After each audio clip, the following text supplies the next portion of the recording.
मैं कौमी assembly secretariat के अमले की तरफ से की गई गैर मामूली मेहनत की तारीफ करता हूं। मेरे स्टाफ ने अंत तक मेहनत से बजट पर 69 घंटे तवील तरीन जनरल डिस्कशन को मुमकिन बनाया। बजट की मंजूरी की मराहल में आज के दिन को शामिल करते हुए तकरीबन 100 घंटे का इजलास को यकीनी बना। 100 आवर्स हमने इजलास चलाया।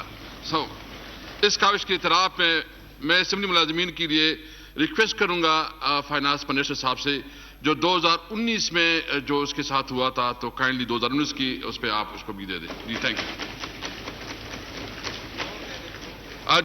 फाइनेंस मिनिस्टर साहब प्लीज।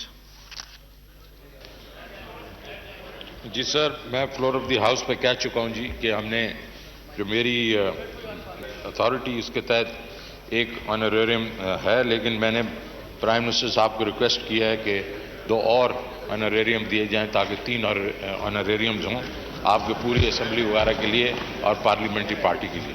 तो प्राइम मिनिस्टर की अप्रूवल इंशाल्लाह मिल जाएगी। प्राइम मिनिस्टर साहब। स्पीकर साहब, मैं एक प्राइम मिनिस्टर हूं, बादशाह नहीं हूं। मुझे इनसे पूछना पड़ता है कि क्या आपके पास पैसे में गुंजाइश है। मैं तो इसलिए अगर आप ये कहते हैं तो मैं जो फाइनेंस मिनिस्टर कहता है मैं accept. Thank you ji, thank you.